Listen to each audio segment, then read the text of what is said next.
자, 이번 시간은 탄핵의 진실 시간입니다. 탄핵 당시의 핵심인 뇌물죄와 국정농단 중에 태블릿 PC 조작에 의한 진실이 다 밝혀진 상태고, 현재 특검이 그렇게 숨기고 주지 않으려고 했던 태블릿 이미징 파일을 확보를 했죠. 그 이미징 파일을 가지고 포렌식이 지금 진행이 되고 있습니다. 포렌식 결과가 나오게 되면 당시 이 조작 특검에서 무엇을 숨기려고 했고 무엇을 또 삭제를 했는지 모조리 드러나기 때문에 귀추가 주목이 되고 있어요. 이 태블릿 PC 원본에 보시면 이미징 파일 뜰 때 보면 2015년 11월부터인가 파일이 삭제가 된 게 있어요. 이건 삭제라고 봐야 되지. 그때부터 사용을 안 했던가. 근데 아무튼 삭제된 파일이 지금 포렌식을 거쳐서 정밀하게 하고 있으니까 어느 놈이 어디서 지웠는지 다 나오거든요. 그래서 아무튼 여러분들이 이거는 좀 감안하고 계시고, 태블릿의 조작 사기의 피해자라고 볼 수 있는 최소원 씨의 명예 회복이 박근혜 대통령의 탄핵 무효의 열쇠라고 볼 수가 있는데요. 탄핵 반대 운동 초기 시절부터 보수 우파는 최소원의 역할을 두고서 의견이 양쪽으로 갈렸습니다. 최소원 씨도 적극적으로 나서서 자기 결백을 주장해야 된다, 이런 주장과 최소원이야말로 모든 일의 이 원흉이기 때문에 무조건 사죄하고 침묵을 해야 한다는 그런 주장입니다. 지금에 와서 보면 전자는 주로 태블릿 조작을 주장하는 쪽이었고, 그러니까 저 같은 사람, 후자는 태블릿 조작을 인정하지 않고 김한수의 편을 드는 탄핵 세력 쪽이라는 그런 얘기가 됩니다. 자, 검찰과 김한수에 의해서 조작됐다라는 명백한 증거를 제시하고 방송을 통해서 알려줘도 보수우파 일각의 이 변절 세력들은 여전히 생각을 바꾸지 않는 것을 보면 애초부터 탄핵 세력들과 한 배를 탔던 것이 아닐까 확신하고 있어요, 저는. 자, 박근혜 대통령은 뇌물을 10원도 받지 않았다라는 주장은 사실로 밝혀졌음에도 불구하고 탄핵 무효 여론을 만드는데 별 도움이 되지 않았고요.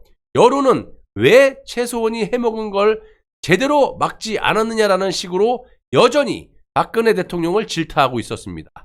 현재도 이 최소원이 국정농단을 하면서 사리사욕을 챙기는 것을 박근혜 대통령께서 제대로 막지 못했다라는 그런 걸 탄핵의 주된 사유로 강조한 바가 있습니다. 자, 헌법재판소는 재단에 그대로 남아있는 출연금을 박근혜 대통령이 수수한 뇌물로 규정한 국회 탄핵 소추안을 부담스러워했고요. 그래서 강일원이라는 머리 희끗희끗한 사람 있죠? 좀 얌전하게 생긴 놈. 자, 그 강일원 주심은 새로운 탄핵 소추안을 스스로 셀프로 정리를 해주는 그런 스킬을 또 발휘합니다. 그래서 뇌물 수수 등을 맨 마지막 5번째 범죄 유형으로 내리더만 탄핵 결정문에는 막상 언급조차 못했다라는 거예요. 가장 중요한 첫 번째 범죄 유형은 비선 조직에 따른 인치주의로 이 국민 주권주의와 법치 국가 원칙 등의 위배로 정리를 했고, 뇌물죄가 성립되어야 탄핵이 될 수 있다면서 뇌물죄를 급조해서 집어넣은 국회 탄핵 소추안과는 전혀 다른 소추안을 헌법재판소가 따로 만든 겁니다. 자, 물론 이 자체가 헌법재판소의 불법이고요. 아까 말한 검찰이 뭐 공소 내용이나 뭐 이렇게 뭐 소추 내용을 이렇게 올리면 그거를 다시 해와 그래야 되는데 이거를 지들이 셀프로 수정을 해줬어요. 아무튼 그건 불법이고 이것만으로도 탄핵의 재심 사유로 충분하다는 결론이 나오는 거예요. 결국 이 헌법재판소는 처음부터 입증하기 어려운 뇌물죄를 포기하고 박근혜 대통령이 최소원이라는 인치에 의존해서 특정인의 이권에 직접이든 간접이든 도움을 주어서 법치주의 기업 경영의 자유를 침해했다는 것을 탄핵 결정문의 핵심 사유로 제시했던 겁니다. 자, 이런 상황에서 박근혜 대통령은 10원 한 장 받은 바가 없고 이 최소원이 혼자 해먹은 사건이다 라고 주장하는 것은 헌법재판소 탄핵 결정문을 반박하거나 박근혜 대통령이 명예회복하는 데 있어서 무슨 도움이 되겠습니까? 이렇게 질문하고 싶고, 박근혜 대통령이 명예를 회복하시려면 저 같은 사람이 있어야 돼요. 일편단심 이렇게 팩트로 조조되는 저 같은 사람도 있어야 되고, 최소원 역시 국정농단을 한 사실이 없고 이 K스포츠 미르재단에서 이권을 챙겨간 적이 없다라는 게 증명되어야 한다라는 말씀을 드리는 겁니다.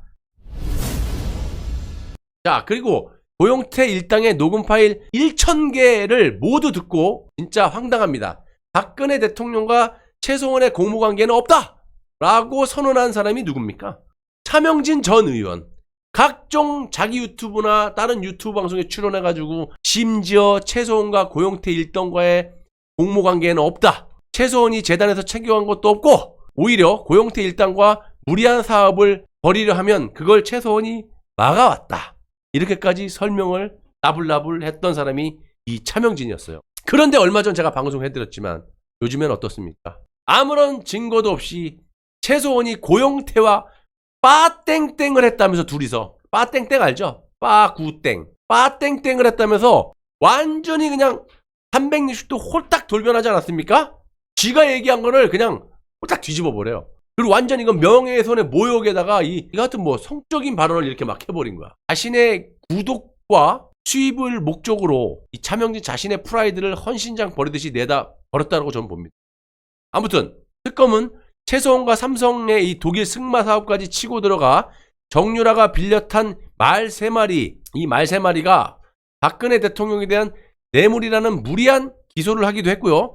정유라는 우리와 대통령이 경제 공동체라서 내가 탄 말이 뇌물이라면 우리가 박근혜 대통령 집에 들어가서 살거나 집을 팔아도 되는 건가? 이렇게까지 반문을 하기도 했습니다. 제가 여러 차례 방송을 통해서 말씀을 드렸다시피 최소원 씨는 민간인이고 삼성그룹도 민간기업입니다. 정상적인 기업 간의 그 계약이라고 말씀을 드렸죠. 그들끼리 한국도 아닌 독일에서 승마 관련 비즈니스를 한 것에 왜 서울에 계시는 박근혜 대통령을 끌어들이냐 이 말이에요. 박근혜 대통령이 무슨 뇌물을 받았냐고. 받을 게 무엇이가 있어. 기업과 기업 간에 지들 둘이 그냥 계약한 거를. 그리고 최소원은 당시에 딸 정유라가 미혼모가 돼서 박근혜 대통령에게 그 상황을 알지도 못하고 독일로 이민 준비를 한 겁니다. 최소원과 삼성 비즈니스는 박근혜 대통령이 알 수도 없었고 알 필요도 없었던 거예요. 최소원이 박근혜 대통령을 내세워서 호가 우위를 하려고 마음을 먹었다면 서울에 있어야지 왜 독일로 갔겠습니까? 그리고 최소원이 박근혜 대통령과의 관계를 삼성에 내세운 바도 없고요. 삼성도 박근혜 대통령에 대한 청탁을 대신해달라고 최소원에게 요구한 바도 없다. 이거예요. 자, 이런 증거가 아예 없으니까 박근혜 대통령이 승마협회 주관사인 삼성의 아시안게임 승마 국가대표팀을 지원해주라고 의례적으로 한 이야기를 그걸 가지고 최소원에게 뇌물을 갖다 줘라 라고 한 것으로 왜곡 날조를 해서 생사람을 잡아버린 것이 바로 윤석열이 팀장이었던 특검수사 4팀이라는 거고요. 최소원에 대해서 이런 정도의 사실은 반드시 바로잡아서 국민에게 널리 알려야지만 탄핵무효의 첫 단추라도 끼울 수 있다라는 말씀입니다. 실제로 최소원 씨는 국내 모든 언론과 국민으로부터 마녀 사냥을 당했고 검사들에게는 삼족을 멸해야 된다. 그리고 안민석에게는 온갖 누명을 덮어 쓰면서 무기시정을 살아야 된다는 소리까지 쳐듣지 않았습니까? 아주 고약한 놈이 바로 이 안민석이에요. 지금 안민석이 이자가 태블릿의 진실을 앞장서겠다라고 하고 자빠졌는데 진짜 기도 안 찹니다. 온갖 폐악질을 해놓고 이제 와서 정권을 뺏기고 난 다음에 태블릿의 진실이 모조리 밝혀지니까 밥상에 수저를 얹는 정도가 아니라 밥상을 아예 들고 튈 생각을 하고 있다는 것이 제 개인적인 생각이고, 요즘 이 안민석과 이 태블릿 변희재 쪽하고 이거 손잡는 거에 대해서 나는 혈압이 올라서 살 수가 없을 지경이에요. 아무튼 검사들의 폭언 그리고 안민석의 폭언 등을 듣고 결국에는 감옥에 갇히는 동안 단 한 번도 말을 바꾼 적이 없는 최소원이라는 겁니다. 빵식이처럼 일관된 주장을 펼치고 있다라는 말씀이죠. 자, 최소원은 5년 전인 2016년 10월 27일 세계일보와의 단독 인터뷰에서 이런 말을 합니다. 태블릿을 가지고 있지도 않고 쓸 줄도 모른다. 내 것이 아니다 라고 말을 했고, 이는 2016년 10월 24일 JTBC가 태블릿 보도를 시작한 지 사흘 만이었어요. 이후 최소원은 기회가 있을 때마다 일관되게 JTBC가 보도한 태블릿 PC는 내 것이 아니다 라고 강조를 했고, 검찰, 법원, 구치소에서도 한결같았다라는 겁니다. 한때 최소원의 변호인이 태블릿은 핵심 쟁점이 아니니까 적당히 인정하고 넘어가자 제안을 했음에도 불구하고 최소원은 거절을 했고요. 왜? 아닌 건 아니라고 얘기해야 되니까. 다른 그 변절자처럼 형량을 줄이기 위해서 검찰하고 특검하고 막 이렇게 짜고 치는 고스톱은 안 했다라는 거야. 풋하게 지금 형을 살고 있지 않습니까? 아무튼 최 씨는 여러 재판을 통해서도 일관된 주장을 했고, 지금은 자신의 누명을 씌운 검사들을 고소고발을 하는 등 결국 태블릿 반환 소송, 내 거니까 내놔, 니들이 나 이거 내 거라고 해갖고 2만% 맞다고 해서 구속시킨 거 아니야? 형을 살고 있고 내 거니까 태블릿 PC 돌려내놔. 그래서 반환 소송을 통해서 특검에서 그렇게 숨기려고 했던 태블릿 이미징 파일을 드디어 확보를 하고 현재 자체 포렌식 작업이 진행 중에 이르렀다는 겁니다. 자, 오랜 시간이 흘렀고 박근혜 대통령께서도 마지막 말씀하셨던 오랜 시간이 걸리겠지만 진실은 반드시 밝혀집니다. 지금 밝혀졌고요. 저들이 만행이 만천하에 드러나기 일보 직전이라는 겁니다. 이건 이제 공론화만 시키면 되는 거죠. 근데 왜 하필이면 안민석이냐고. 마지막으로 최소원과 박근혜 대통령 간의 사이가 45년인가 그렇죠? 그런데 지금까지 비선에서 최소원이 움직였다면 뭐라도 해먹었다면 윤석열이 다 털렸지. 없으니까 못하는 거예요. 그리고 최소원을 통해서 배지를 달거나 출세한 인간들이 한두 명 있겠어요?